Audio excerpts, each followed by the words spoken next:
প্রত্যন্ত জেলায় নারী শিক্ষার প্রচারে গ্রামে তৈরি হয়েছিল জুনিয়র হাই স্কুল। 2013 সালে সেই মতো গ্রামের মানুষ জমি দান করেছিলেন এবং সেখানে সরকারিভাবে তৈরি হলো একটি দ্বিতল স্কুল বাড়ি। এই স্কুল বাড়িটি তৈরি হওয়ার সমস্ত পরিকাঠামো স্কুলের জন্য নির্মাণ করা হয়। এরপর এই স্কুলে একজন অবসরপ্রাপ্ত শিক্ষককে নিয়োগ করা হয়। তারপর থেকেই এই শিক্ষক আর স্কুলে আসেন না। গ্রামের কোনো ছাত্রী এই স্কুলে ভর্তি হতে পারেননি, যার ফলে স্কুলটি পরিত্যক্ত অবস্থায় পড়ে থাকে। ঘটনাটি পুরুলিয়া জেলার জয়পুর থানার ডিমডিহা গ্রামে। সেই মতো নামও হয়েছিল স্কুলের Dimdiha junior girls high school. তবে পরবর্তী দীর্ঘ সময় পর এই স্কুল দিনের বেলায় গরু ছাগলের আশ্রয়স্থল হিসাবে পরিচিত হয়েছে এবং রাত্রের অন্ধকারে চলে মদ্যপ যুবকদের আড্ডাখানা। সেখানে স্কুলের লাইব্রেরির পরিবর্তে বর্তমানে তৈরি হয়েছে মদের বোতলের একটা লাইব্রেরি। থরে থরে সাজানো রয়েছে বিভিন্ন ব্র্যান্ডের পথ। দেখলে মনে হবে এটা যেন একটা প্রান্তশালা। সব মিলিয়ে গ্রামবাসীরা একেবারেই উদ্বেগ প্রকাশ করেছেন। জেলা স্কুল পরিদর্শকের কাছে তারা অভিযোগ জানান। জেলা স্কুল পরিদর্শক বিষয়টি নিয়ে জানিয়েছেন যে তিনি মাত্র কয়েকদিন হয়েছে পুরুলিয়াতে এসে জয়েন করেছেন, সুতরাং তার বিষয়টি জানা নেই। তার কাছে খবর এসছে, তিনি আগামী দিনে এই বিষয়টি নিয়ে তদন্ত করবেন এবং পূর্ণাঙ্গ ব্যবস্থা গ্রহণের আশ্বাসও দিয়েছেন। এখন দেখার এই স্কুল আদতে স্কুল হিসাবে গড়ে ওঠে নাকি মদ্যপ যুবকদের আশ্রয়স্থল হয়ে থাকে, সেদিকেই নজর থাকবে সকলের। পুরুলিয়া থেকে ক্যামেরায় তপন মাহাতোর সঙ্গে সোমনাথ কুম্ভকার, নিউজ টাইম। ডাম্পিং গ্রাউন্ড তৈরি করায় কাজে বাধা গ্রামবাসীদের, আর এরপরই পুলিশের সঙ্গে বচসা গ্রামবাসীদের, পাল্টা ব্যাপক বিক্ষোভ এবং পুলিশকে ঘিরে ইট পাটকেল ছোড়ে গ্রামবাসীরা। এরপরে ব্যাপক পুলিশ এসে পরিস্থিতি নিয়ন্ত্রণে আনার জন্য লাঠিচার্জ করে এবং ধুমধুমার পরিস্থিতি হয়ে যায় এই কাছারিপাড়া 8 নম্বর ওয়ার্ডে। কল্যাণী পৌরসভার পক্ষ থেকে এই কাছারিপাড়া 8 নম্বরে 10 একর জমির উপরে প্রায় তৈরি হচ্ছে dumping ground. Solid waste management প্রকল্পের এই ডাম্পিং গ্রাউন্ড তৈরি করার পাঁচিল কাজ চলছে। সেখানেই গত 2 দিন ধরেই কাজে বাধা দিচ্ছিলেন গ্রামবাসীরা। তাদের দাবি যে এখানে ডাম্পিং গ্রাউন্ড করা চলবে না।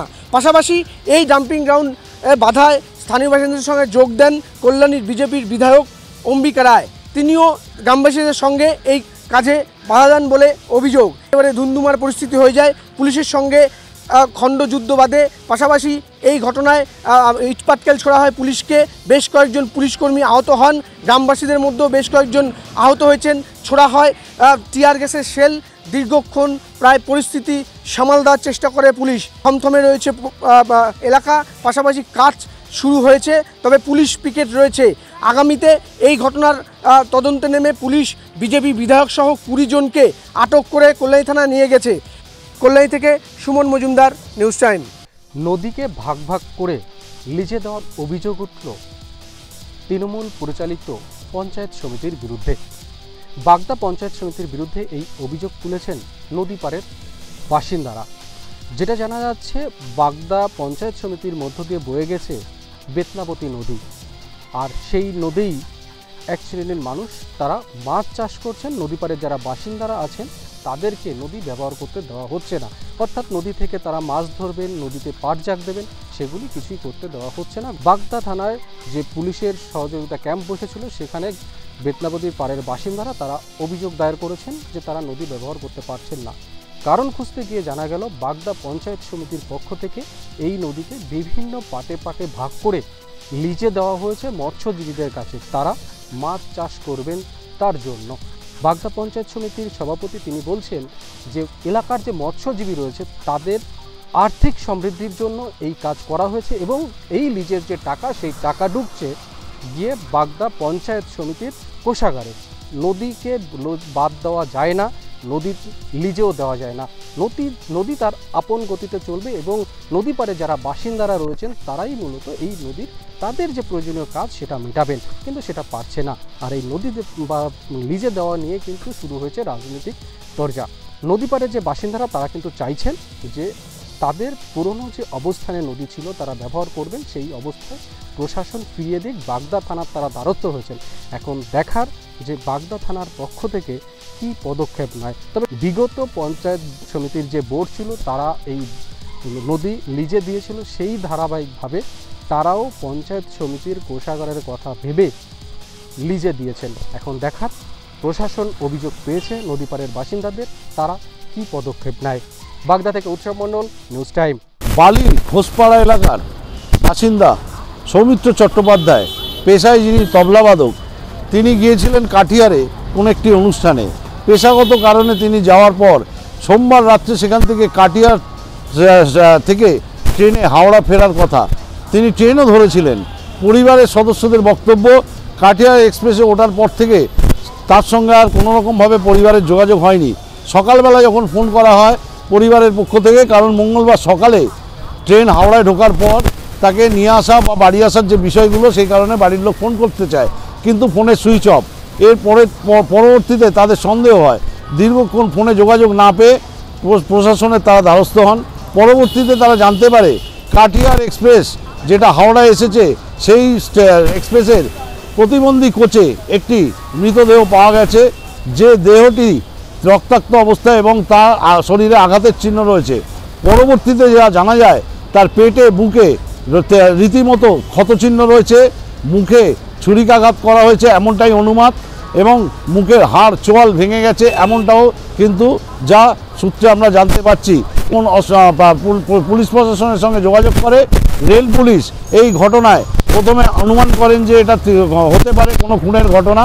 সেই অনুযায়ী স্বতঃপ্রণোদিত একটি মামলা রুজু করে তদন্ত শুরু করে, কিন্তু পরবর্তীতে যত সময় গড়িয়েছে ততই কিন্তু জল ঘোলা হয়েছে। অর্থাৎ এটা খুনের তথ্য একেবারে সঠিকভাবে এসে গেছে, যেখানে রেল পুলিশের সঙ্গে সঙ্গে সিআইডি ওয়েস্ট বেঙ্গল সেখান থেকেও কিন্তু তদন্ত একেবারে সহযোগিতা করা হচ্ছে এই রেলের এই ইনভেস্টিগেশনে।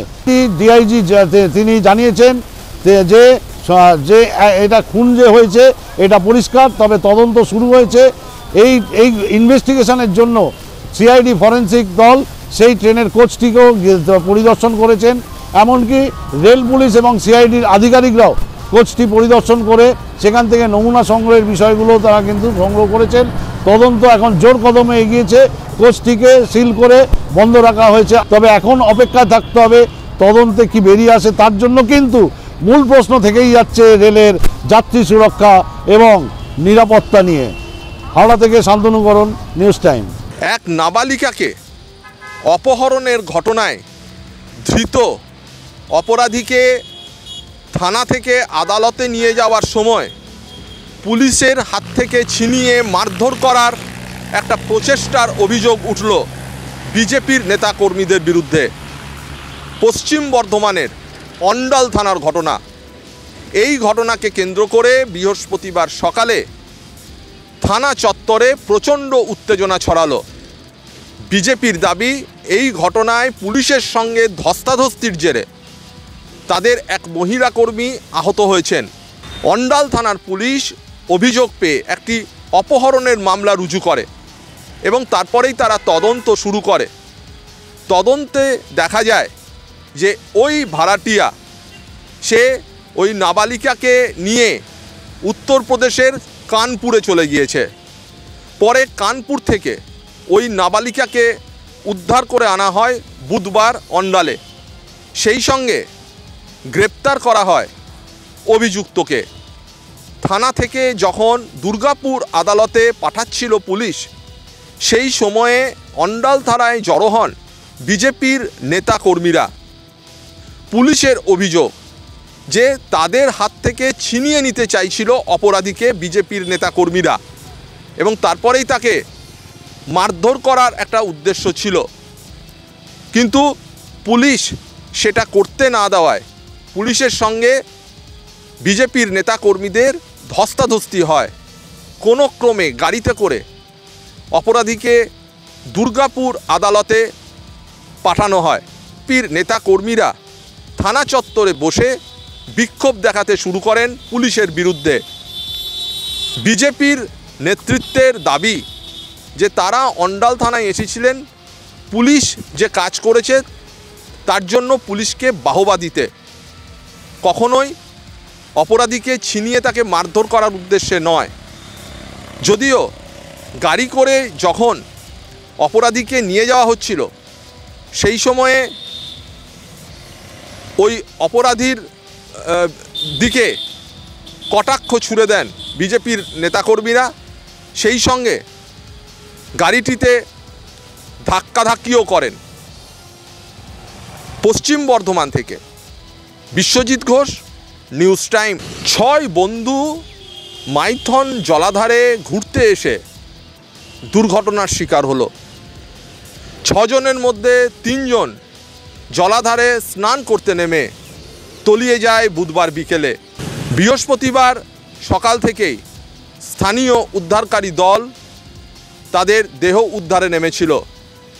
প্রথমেই 2 জনের মৃতদেহ উদ্ধার হয়, বিকেলবেলা আরও 1 জনের মৃতদেহ উদ্ধার হলো। এদিকে স্থানীয় বাসিন্দারা মাইথন জলাধার কর্তৃপক্ষের বিরুদ্ধে অভিযোগের আঙুল তুলেছে। তাদের বক্তব্য যে এই মাইথন জলাধারে যে সমস্ত ঝুঁকিপূর্ণ এলাকা রয়েছে সেখানে বাইরে থেকে পর্যটকেরা এসে স্নান করতে নামছে এবং তলিয়ে যাওয়ার ঘটনা ঘটছে। এ ব্যাপারে তাদের সচেতন করার কোনো বার্তা দেওয়া হচ্ছে না বা তাদেরকে নামার ক্ষেত্রে কোনো নিষেধাজ্ঞা জারি করা হচ্ছে না। সেই কারণেই একের পর এক দুর্ঘটনা ঘটেই চলেছে। পশ্চিম বর্ধমান থেকে বিশ্বজিৎ ঘোষ, নিউজ টাইম।